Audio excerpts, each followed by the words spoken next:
जय श्री माता जी। विश्व के सभी सहयोगी भाइयों और बहनों का परम पूज्य आदिशक्ति श्री माता जी द्वारा स्थापित विश्व के पहले सहयोग आश्रम निर्मल धाम आरड़ गांव राहुरी में हार्दिक स्वागत है। आरड़ गांव के संबंध में श्री माता जी ने प्रवचन में कहा है कि ये वो जगह है जहाँ पर मेरे पुरखों का राज था और वे यहाँ के राजा थे। आरड़ गांव के नजदीक मुसलवाड़ी गांव है जहां देवी ने राहु नामक राक्षस को एक मुसल से मारा था। इस जगह से राक्षस आक्रोश करते हुए भागा था, इसीलिए इस जगह का नाम आरड़ गांव रखा गया। इसी जगह पर नवनाथ भी रहे हैं तथा शांडिल्य ऋषियों ने भी यहाँ बहुत अधिक कार्य किया है। राहु नामक राक्षस के नाम पर राहु और री जो कि महालक्ष्मी जी का नाम है, उन्हीं दोनों के नाम पर इस शहर का नाम राहुरी हो गया। श्री माता जी ने राहुरी को अपना मायका बताया है। यहाँ पर 9 देवियों का स्थान है जो कि स्वयंभू है। श्री माता जी के पिताजी यहीं से पास ही स्थित शिंगवे नाइक गांव के रहने वाले थे और नानी का गांव नांदगांव भी पास ही में ही है।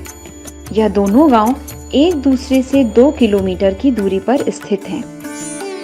परम पूज्य श्री माता जी ने सन 1975 में सर्वप्रथम राहुरी कृषि विद्यापीठ में आकर आत्म साक्षात्कार का कार्यक्रम लिया और सन 1988 में 6 एकड़ जमीन आरड़ गांव आश्रम लाइफ इटर्नल ट्रस्ट मुंबई के नाम से खरीदी और उसी वक्त श्री माता जी ने सहज वुमेन वेलफेयर सोसाइटी की स्थापना भी की। प्रथम सहज विवाह भी राहुरी में ही हुए थे और विदेशी सहयोगी यहाँ सेमिनार के लिए हमेशा आते रहते थे। श्री माता जी ने यहीं से पास में स्थित मानोरी, टाकली मियाँ, राहुरी फैक्ट्री, श्रीरामपुर, संगमनेर और बहुत सारी जगहों पर आत्म साक्षात्कार के कार्यक्रम स्वतः लिए। आश्रम से 7 किलोमीटर दूर मुसलवाड़ी गांव है जहां पर श्री माता जी ने स्वयंभू मसोबा तथा श्री एकादश रुद्र को सन 2 फरवरी सन 1982 में जागृत किया। यहीं से पास में टाकलीमिया में श्री माता जी ने श्री ज्ञानेश्वर महाविद्यालय में आत्म साक्षात्कार के कार्यक्रम लिए। इसी कार्यक्रम में दुनिया का पहला चमत्कारिक फोटो भी आया जिसमें श्री माता जी के ऊपर चैतन्य लहरियां बरस रही हैं। प्रथमतः सन 1988 में आश्रम में कक्ष का निर्माण किया गया जहां पर श्री माता जी स्वयं रहती थी। विदेशी सहयोगी भी यहाँ सेमिनार के लिए आया जाया करते थे। यहीं से श्री माता जी सार्वजनिक कार्यक्रमों के लिए मार्गदर्शन करती थी। यहाँ पर श्री माता जी ने कुएं का निर्माण करवाया और उसे समुद्र के पानी से आशीर्वादित किया जिसके कारण सभी सहयोगी यहाँ नमक पानी क्रिया कर सकते हैं। श्री माता जी ने कहा है कि आरड़ गांव आश्रम में की जमीन पर अगर आप अपने हाथ पैर रखकर बैठते हैं तो आपकी सभी समस्याएं समाप्त हो जाती हैं।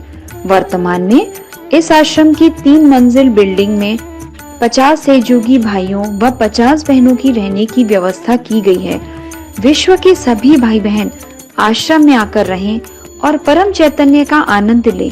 इसी उद्देश्य से the life eternal trust Mumbai ने आश्रम को बड़े पैमाने पर विस्तार करने की योजना बनाई और सन 17 जनवरी 2022 में आदरणीय कल्पना दीदी के कर कमलों द्वारा विस्तारीकरण का उद्घाटन किया गया।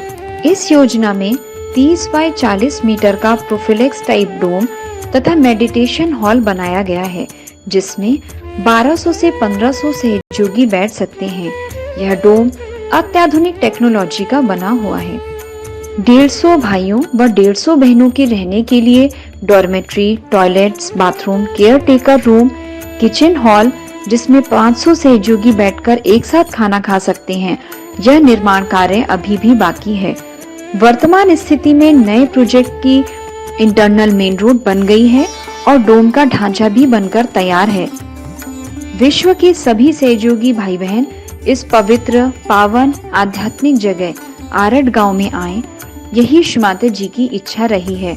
तो आप सभी भाई बहन इस आश्रम में आएं और अपने उत्थान तथा आनंद को प्राप्त सभी भाई बहनों से नम्र निवेदन है कि आश्रम निर्माण में अपना आर्थिक सहयोग दें, जो आप ऑनलाइन स्वरूप में भी दे सकते हैं और इसकी रसीद भी आपको दी जाएगी। जय श्री माता जी।